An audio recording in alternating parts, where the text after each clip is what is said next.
Hello, and welcome back to an episode of Jurassicraft. This is part 9. That took me way too long to think of what part I'm on. And this is part 9.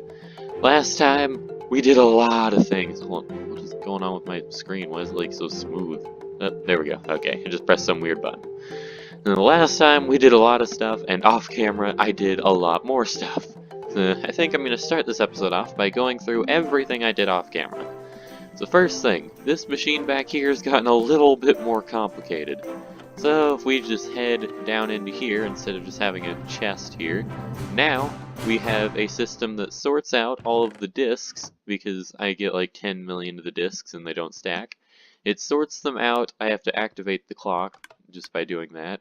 I'm going to deactivate that because that's kind of annoying, but that activates a clock, which leads to a dispenser, which leads to lava.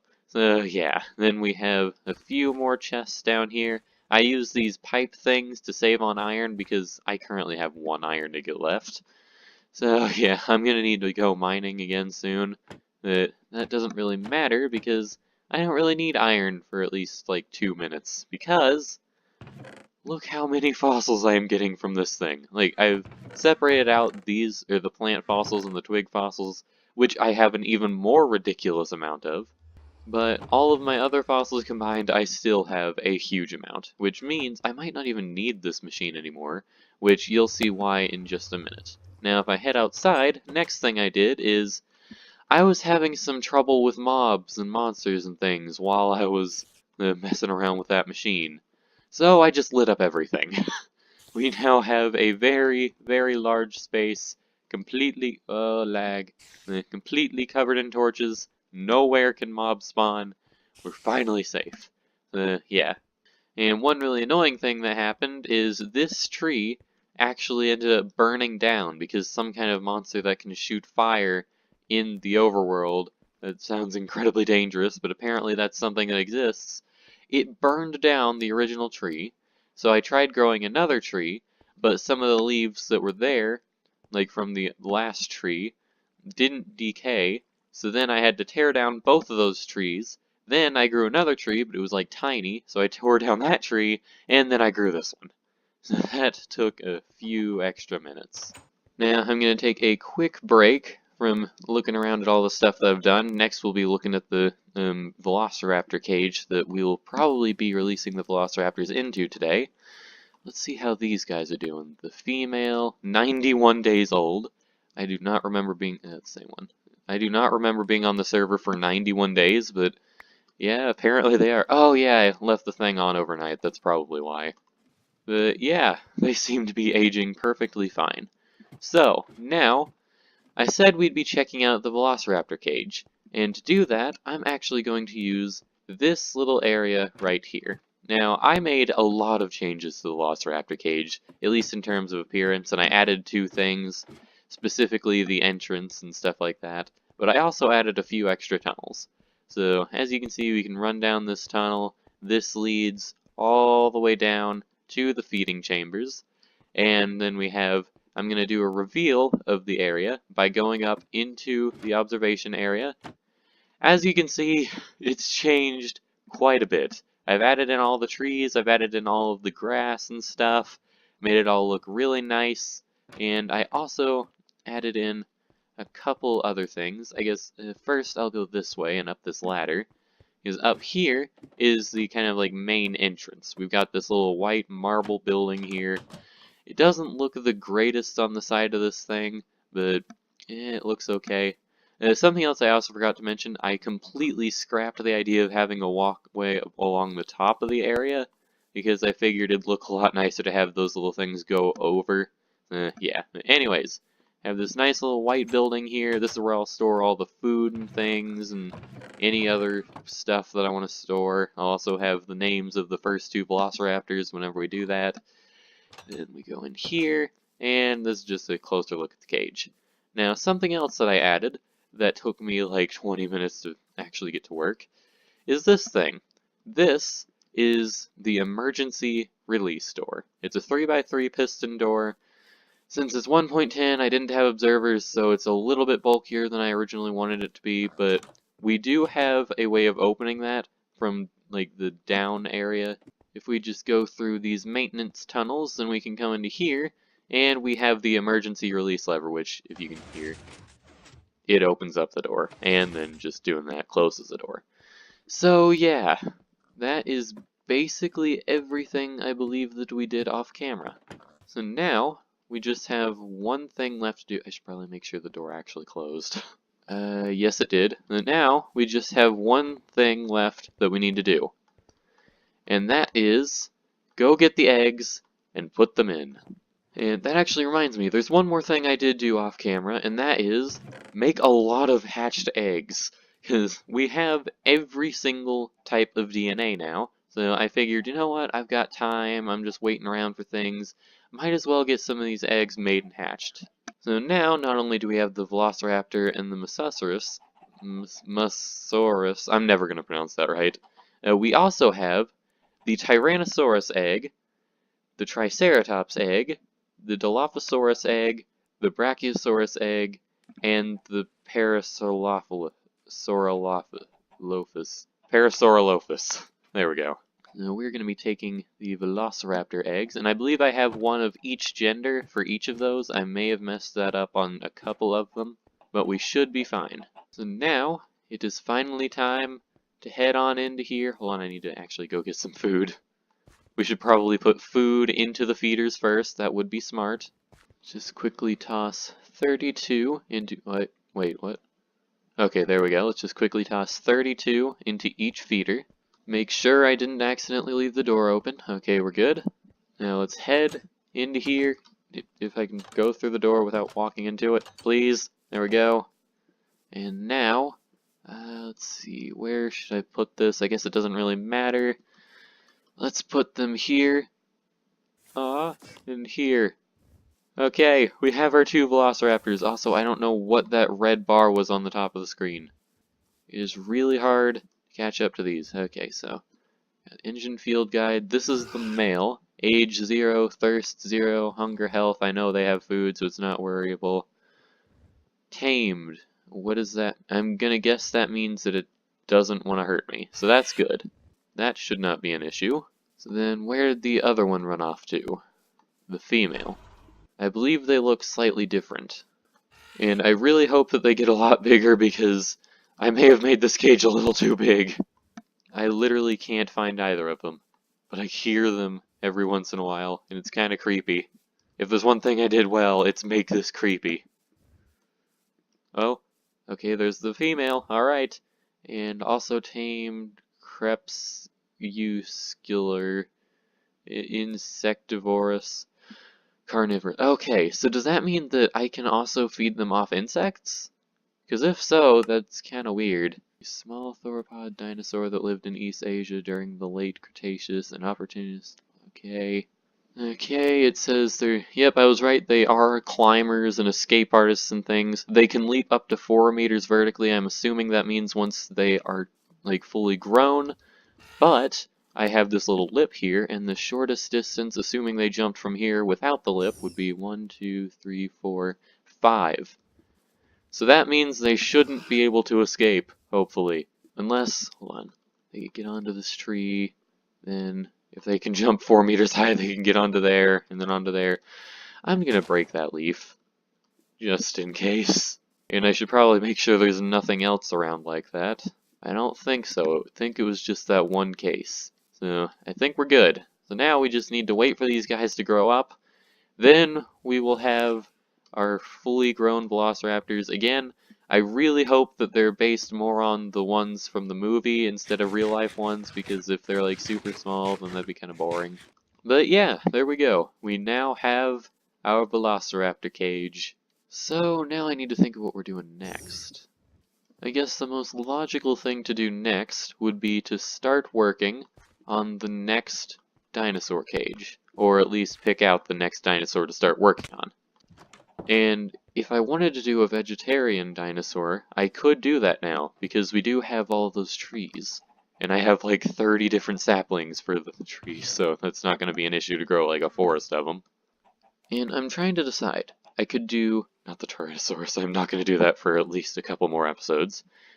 I could do the Triceratops, or I could do the Brachiosaurus. I could do both. I don't know if they would fight if I put them in a cage. And that kind of worries me because I want to have them in the same cage. Because imagine having them all just in the same cage. Yeah, it'd be cool. I'm not sure. If I did do the Brachiosauruses, I'd need a huge area. Which I have. Hold on. If I were to completely surround that area by with some sort of fence or something, or maybe like this area back here, I could surround with a fence. Just somewhere, surround it with a fence, and that could be my Brachiosaurus area. I'd want it to be somewhere a little flatter, so maybe not over here. Yeah, I'm gonna scope out the other area and see how that looks. Whoa, lag. Well, so far this area is much flatter, but it's also a lot denser with trees, so it would take a lot longer to clear out. But I'm thinking this would be the better option. Because looking around, yeah, it might take a lot longer to clear out, and it's definitely going to be more difficult, but if I just, like, fill in these caves, and also surround all of this area in nice tall fences like I have with the Velociraptor cage, then it would be perfect. Of course, it wouldn't be perfectly circular, it would probably be more like a square, or like a weird oblong thing. Is that a mole? It's a mole. I forgot there were moles in this mod. But anyways, I got completely off topic. It probably would be like a weird oblong, like, circle, wrinkly thing, but you know what? I don't care. This is where I'm going to build the pen. I just now need to cut down basically an entire forest. So I'm going to make a couple axes, and I think I might actually do that as a time-lapse. I haven't done a time-lapse in forever. Ah, I just made pickaxes. I meant to make axes. No, that's such a waste of sticks.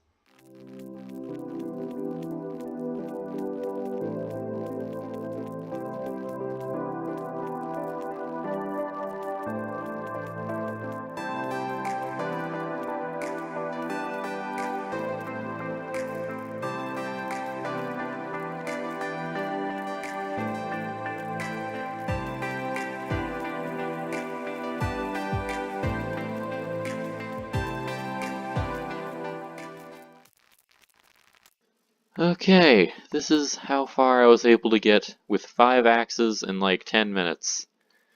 This is not even close to being done. As we look at this, let's see, we have a little bit further in that direction that I want to dig out, and then we have to bring it all the way back, all the way back, all the way back to here. Back to the swamp. That is a lot of extra area. Like you can see on the minimap, I want basically, hold on, let me open the minimap. Put it into day mode, zoom in. I want basically this whole area. That's gonna be the herbivore enclosure. That's where I want the herbivores to be. And then maybe a little bit of this area and stuff. So yeah, we've gotten like a fifth of the way through. Now, I am going to do a little bit more tree harvesting, and by that I mean I'm going to be harvesting trees for the next like 30 minutes. This time I'm not going to time-lapse it because that'd probably take way too long. I will see you once I'm finished, or once I give up on like, trying to get this done in one day.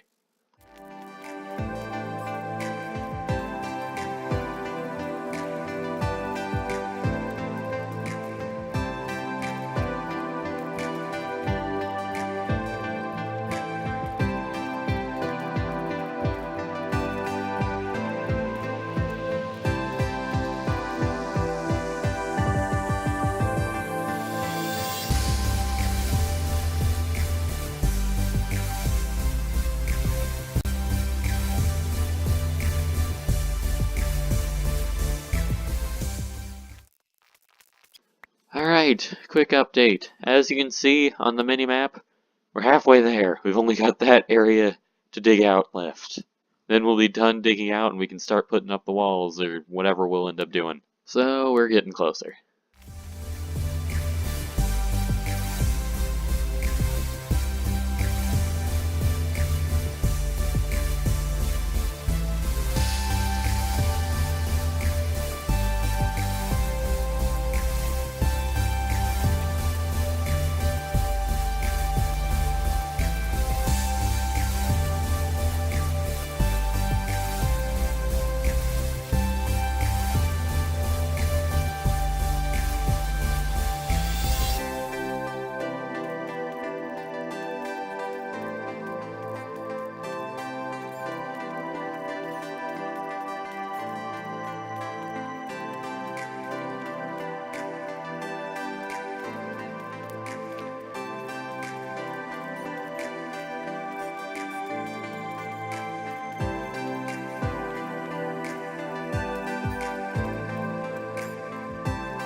there we go. We now have all of the trees, and I actually went ahead and cleared out all of the grass and things as well, so that we'd have a nice clear slate. So, let's see, what do we need to do next? I guess something I should probably do is I should lay out the borders for where the wall will go. Now, I was thinking I would do something a little bit different than the wall that I have going for the Velociraptors, because the Velociraptors are carnivores, and I want to keep them in their pen, but if the Brachiosauruses or the Triceratops or anything get out of their pen, it's not exactly a big deal. So I don't exactly need something that looks like a max security prison wall. But I also don't want something that's so small that it's not going to affect them. Like, so that they could just walk right over it anytime they pleased. That wouldn't be good. I guess I should also really quickly, before I start doing this, check again on the Velociraptors, because it has been a little while, and again, I'm very worried about them. They have been eating, so that's good. There is food taken out of a couple of these. And have they aged at all? They are now 2 days old. They're losing health, which is worrying. Their hunger and thirst should be fine, which they are. Don't tell me they're fighting each other. That'd be annoying. And I can't even find the other one. What happened to him? Maybe having tall grass when dealing with baby dinosaurs isn't the best of ideas. The male's still just sleeping behind this tree. So I guess, yeah, it's the female that I'm looking for. Never mind. The female is the one that is missing. Or at least I cannot find. Which is even more worrying, because the female is harder to see. Because it's like brown, and everything else is brown. Well, and green, but mostly brown. You know what? I guess I'm just gonna leave them. They have plenty of food, so I don't need to worry about that, and they are eating, so I don't need to worry about them starving themselves like I almost had to worry about with the Coelacanths. So I guess let's just go ahead and go over to this area and start laying out the borders, or at least figure out how in the world I want to make the fence look. So if I go into the mini-map, zoom in, okay, zoom out a little bit, where do I want the borders to be? I'm thinking, if I had a little entrance here, then I could have the borders go along there, go around here, around there, and then just kind of loosely follow the curves of the natural island. So putting that into practice, I guess it would go kind of just along here. And this is the shape that ends up looking like. It kind of looks like a horribly drawn ghost or something. I don't know. It looks weird. But this is the shape that we will be going with for our, what's this called? Herbivore cage. So let's see. I'm not exactly sure how I'm going to do the fence, because I don't remember if I actually said this. I don't want to have this as like a max security prison style fence like we have around the Velociraptors, but I don't want it to be like super small and weak looking. So, I don't know. I guess I'll do a little bit of experimentation off camera, just see what I can come up with. But I think that's going to be all for this time. I hope you enjoyed. Next time, we're going to continue working on this area, maybe get some of the walls actually built, maybe get some of the flora put in, maybe get some of the dinosaurs put, I don't know, we're going to do a lot of stuff probably. So I hope you enjoyed, and I'll see you next time. Bye.